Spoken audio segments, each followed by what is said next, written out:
안녕하세요, 유쌤입니다. 오늘은 버리면 버릴수록 강해지는 것이라는 제목으로 여러분들과 좋은 시간을 함께 하도록 하겠습니다. 약한 내 모습이 참 싫다. 이렇게 느끼시는 적이 있으신가요? 저는 자주 있는 것 같아요. 계획 세워두고 이제 결심하고 이제 다 그랬는데 계획이 이제 제대로 안 되는 거죠. 그런 어떤 자기계발 강의를 하는 사람이 루틴을 만들고 막 이렇게 좋은 습관 이런 얘기 하는 사람이 본인이 세워놓은 계획을 제대로 이제 다 진행이 안 되고 이럴 땐 참 이렇게 자괴감을 느끼는 것 같아요.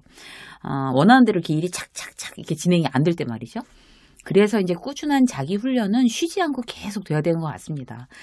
오늘은요, 이게 단단하고 강한 나를 만드는 방법, 그 방법으로 버리면 버릴수록 좋은 것들, 이런 거 몇 가지를 한번 이제 함께 이야기를 나눠보기로 해요. 그래야지 이제 우리 모습이 더 단단해지고 강해져서 우리가 어떤 목적이나 이런 걸 이제 이루기 위해서 노력할 때 그런 거에 이제 중간에서 포기하거나 좌절하지 않을 수 있는 꿀팁입니다. 자, 버리면 버릴수록 강해지는 거 첫 번째. 변화를 두려워하는 습관이래요. 변화를 두려워하는 습관. 변화를 두려워하는 것은 모든 사람들의 공통점이죠, 사실. 저도 이제 그런 성향이 있어요. 근데 다른 분들도 다 그래도 난 변화를 굉장히 안 좋아해. 이렇다 해서 걱정할 일은 아닌 것 같아요. 정도의 차이가 있는 거죠. 늘 지나친 게 이제 문제가 되는 거지, 어느 정도는 다 이제 그런 성향들이 있습니다. 저도 이제 원래는 그렇게 변화를 그렇게 즐기는 사람은 아니었는데 나이 들수록 더 도전을 시도해보자 그런 생각들을 많이 해요. 왜냐하면 이제 나이를 먹으면 먹을수록 이제 에너지 레벨이 떨어지잖아요. 그러니까 그때 가면 정말 하고 싶어도 못 하겠구나. 지금 어쨌든 할 수 있는 건 최대한 한번 시도를 해보자. 이런 생각들을 하고 있어요. 강의 같은 경우도 마찬가지예요. 원래 이제 제가 이제 기업 강의만 한단 말이에요. 회사 이제 직장인들 상대로 비즈니스 관련된 이제 기업 강의만 하는데 이제 제가 이제 이 방송을 하고 있으니까 막 기업 강의 아닌 쪽에서도 이제 강의 문의가 들어오는 때가 있어요. 그래서 이 강의를 해야 되나 말아야 되나 이제 이런 막 대표적인 거 막 행복한 어떤 그 부부로 사는 뭐 비결 막 이런 거 있잖아요. 진짜 우리 부부는 거의 막 서로 소 닭 보듯이 이렇게 사는 부부인데 내가 가서 그런 강의를 해도 되나? 이런 생각이 드는 거예요.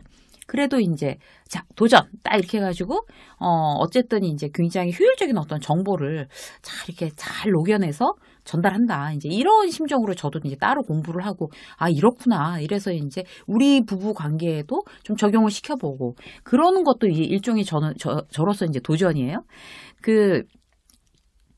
어떤 변화를 주고 이제 도전을 한다는 거는 미래의 나한테 어떤 좋은 기회를 주는 어떤 그런 단초가 되기 때문에 아주 중요한 일인 것 같습니다. 그래서 변화를 싫어하시는 분들도, 작게는 아주 음식을 먹는 것부터 한번 이제 도전해 보시는 게 좋을 것 같아요.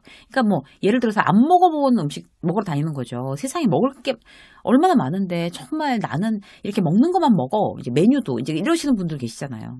인도 음식, 뭐 태국, 뭐 터키 음식, 그리스 음식. 메뉴형도 생소한 거 굉장히 많이 들어와 있어요. 그래서 사실 근데 그 한 끼를 실패한다고 내가 엉뚱한 어떤 메뉴를 시켜서 이건 맛없다, 돈만 아깝다 그런다고 해도 그렇게 막 큰일 날 일은 아니잖아요. 그렇기 때문에 이제 그런 작은 거에서부터 자꾸 시도해보는 거, 그런 거 중요한 것 같아요. 운동도 안 해본 거. 사실 이제 취미가 뭐예요? 물어봤는데 악기도 하나 다룰 줄 알고 스포츠도 뭔가 이제 자기가 즐기면서 할 줄 아는 게 있다라고 해야 그 사람이 조금 더 매력적으로 보이는 것 같아요. 그리고 좀 인생을 좀 재미있게 사는구나 저 사람은, 그런 느낌이 들죠. 취미요 없습니다. 스포츠요 할 줄 아는 거 아무것도 없습니다. 라고 하면 어떤 그 사람이 가치 평가가 떨어지는 건 아니지만 참 재미없게 사는가? 이런 생각을 이제 상대방으로 하여금 들게 만들죠. 그래서 좀 이제 그런 어떤 새로운 도전들, 그러니까 하는데 별로 그렇게 어렵지도 않고 돈도 많이 안 들고, 그리고 실패해도 뭐 특별히 그 도전이 실패한다고 뭐 크게 난리 날 일도 아니고, 이런 어떤 새로운 시도들을 여러분들이 좀 많이 해보셨으면 좋겠어요. 그게 바로 우리가 이제 변화를 두려워하는 어떤 습관을 이제 버리는 방법이 되겠습니다. 저는 이제 이거 하나 추천해드리고 싶어요. 지금 이제 굉장히 고민이 많고, 특히 이제 막 숨이 막힐 것 같다. 지금 너무 상황이 너무 머리가 복잡하다. 이런 분들한테 꼭 추천드리는 거는, 수영이나, 그 다음에 이제 안 해본 운동 배워보는 거 정말 추천드려요. 정말 너무 좋아요. 효과가 좋아요. 저 같은 경우도 굉장히 힘들었을 때 이제 수영을 배웠거든요. 그게 굉장히 어떤 그런 이렇게 딱, 그야말로 이렇게 딱 숨 트이는 그런 역할을 하더라고요. 숨통이 트이는 역할? 여러분들도 이제, 지금 좀 이제 막 많이 슬럼프다 하시는 분들은 수영을 배워보시기를 이제 적극적으로 추천드립니다. 두 번째, 버리면 버릴수록 우리가 강해지는 거. 고민하는 습관이에요. 여러분들 고민 많이 하십니까?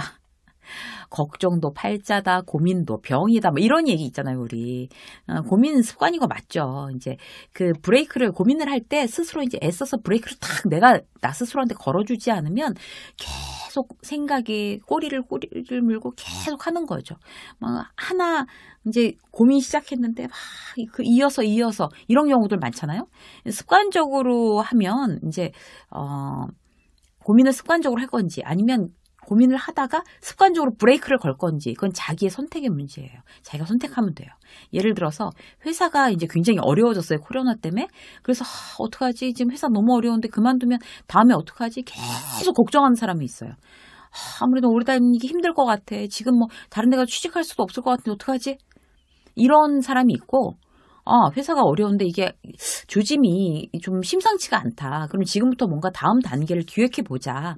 이렇게 생각하는 사람이 있는 거죠. 그래서 막 걱정하고 막 머리 싸매는 대신 다음 단계 기획해보자. 시장조사도 해보고 주말에 이제 배우자랑 함께 시장조사한데 이제 다녀보기도 하고 그리고 공부하고 뭐 자격증을 딴다든지 이런 걸 걱정하는 에너지가 상당히 많이 소모적입니다. 그 에너지를 이제 다른 데 이런 데 쓰는 거죠. 고민도 사실 긍정적으로 생각하면 필요한 거죠. 왜냐하면 고민을 해야 이 상황의 심각성, 회사가 어렵다? 다음 단계를 미리 준비해야 된다? 이런 걸 알게 되는 거죠. 그러니까 상황의 심각성도 인지하고 발전 방향을 모색할 수 있으니까 고민도 긍정적으로 생각하면 좋은 일인데 상황을 더 좋게 만드는 기폭제로 사용을 해야지 막 지나치게 해서 굉장히 피폐되는 거는 자기를 굉장히 약하게 정신적으로나 막 육체적으로나 약하게 만드는 일입니다. 그리고 또 더군다나 해서 별 도움 안 되는 고민 있잖아요. 나이 들어서 아프면 어떻게 하지? 막 이런 거. 나이 들면 당연히 이제 아픈 데가 생기겠죠. 그러면 뭘 어떻게 해요? 지금부터 운동해야 되는 거죠. 비타민 챙겨 먹고, 식습관 개선하고, 매일 뭐 배달 음식 시켜 먹으면서, 인스턴트 먹으면서, 나이 들어서 좀 병 나고 이러면 어떡하지? 몸이 쇠약해지면 어떡하지? 이러는 거는 정말, 답이 없는 거죠, 답이. 아이들 취업 문제, 막 진학 문제도 내가 고민해서 되는 문제겠어요? 막 질질 짜면서 어떻게 우리 애가 너무 공부를 못해, 공부를 안 해, 지금 게임만 해 이런다고 이게 해결될 일이겠냐고요. 막 친구랑 한숨 쉬면서, 막 배우자랑 한숨 쉬면서 그런 걱정은 하지 마세요. 갈등만 커지는 거예요. 어떻게 해야 되겠어요? 종교가 있으신 분들은 기도하시는 거죠. 자식을 위해서 기도하고 그리고 어떤 이제 다른 사람들 이제 어려운 사람들을 좀 도와주고, 왜냐하면 어려운 사람들을 도와주는 게 결국에 우리가 이제 선을 베푸는 게 결국 이제 나한테로 돌아온다라고 모든 종교에서 다 얘기를 하고 있잖아요. 그래서 결국 그게 내 자식들을 위한 일인 것 같아요. 그런 어떤 선을 행하고 있는 게 내가 이제 걱정만 하고 있는 게 아니라 차라리 정말 어떤 이제 누군가를 도와주고 봉사하고 이게 차라리 나한테 더 득이 된다는 거죠. 남은 아예 관심도 없는데 그냥 내 자식만 잘 됐으면 좋겠다고 걱정하는 거 의미 없습니다. 그냥 맛있는 거 먹이고 그 다음에 이제 응원하는 말을 해주고 기다려주고 믿어주고 작은 일에 기뻐해주고 화이팅 해주고 그게 이제 부모가 할 수 있는 기도하고 부모가 할 수 있는 그게 최대치인 것 같아요. 그래서 이제 정말 고민하는 습관 이런 것도 우리가 이제 버리면 버릴수록 우리가 이제 강하게 되는 그런 것들이라고 할 수가 있어요. 자, 또 어떤 게 있을까요? 우리가 이제 다른 사람들을 이제 비교해서 자기를 약하다고 평가하는 습관 이것도 버려야 됩니다. 자기를 약하다고 평가하는 습관. 자기를 과대평가하는 것도 대단히 문제지만 이제 과대평가하는 사람과 과소평가하는 사람 이제 두 개를 놓고 볼 때는 과소평가하는 사람들이 더 많고 더 문제인 것 같아요. 과소평가하게 되면 자기의 어떤 가능성, 발전 가능성을 자기 스스로 닫아버리는 거죠. 그리고 뭐 자기 스스로 자존감도 떨어지는 거고, 그럼 뭐 행복감도 없어지는 거고. 참 그게 이제 결국 우리한테 좋을 일이 아무것도 없는 거예요. 그래서 그 과소평가의 대표적인 특징은 타인의 평가를 그대로 받아들이는 거예요. 그러니까 만약에 팀장이 사회성이 당신은 너무 부족해 라고 하면 난 그걸 그대로 받아들여서 난 사회성이 부족하대. 어떡하지? 회사에 안 맞나 봐. 이렇게 생각할 일이 아니라는 거죠. 그게 이제 자기를 과소평가해서 남의 평가를 그대로 받아들이는 대표적인 케이스예요. 물론 나를 이제 내 스스로를 그 사람이 그렇게 얘기를 했으면 왜 그런 거지 생각해보고 나를 돌아봐야 되겠지만, 그걸 그대로 받아들이는 것은 굉장히 나 스스로에 대해서 예의가 아니다. 이렇게 말씀드리고 싶어요.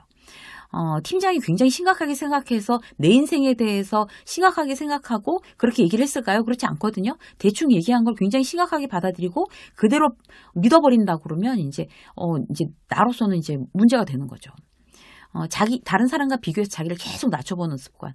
항상 이제 열등하게 보는 거죠. 누구에 비해서 내가 훨씬 더 무능해. 누구에 비해서 돈도 없어. 저 집 애들은 좋은 학교 다녔는데 우리 애들은 공부를 못해. 동창회에 들고 나온 백, 쟤는 저렇게 좋은 거 들고 다니는데 나는 이런 거 들고 왔어. 이런 식의 자기를 계속 남과 비교해서 평가절하시키는 어떤 그런 습관. 자기를 대단히 약하게 만드는 그런 습관입니다. 누구한테 비교해서 자기를 이제 스스로 낮추거나 비하시키는 버릇을 겸손이라고 착각하면 안 돼요. 그러니까 겸손은 비교에 의해서 만들어지는 게 절대로 아닙니다. 비교하고 있었던 오늘부터 그 습관을 버려야 더 강해질 수 있다. 이렇게 이제 딱 스스로 결심하시고 내가 약하다고 평가하는 습관은 이제 버려야지 라고 생각하시면 좋을 것 같아요. 여러분들이 3가지 습관 버리셔서요. 조금 더 강한 여러분 탄탄한 자아로 점점 발전하셔서 여러분들이 원하는 거 다 잘 이루셨으면 좋겠습니다. 유쌤의 직장 수업 오늘 여기까지 하겠습니다. 고맙습니다.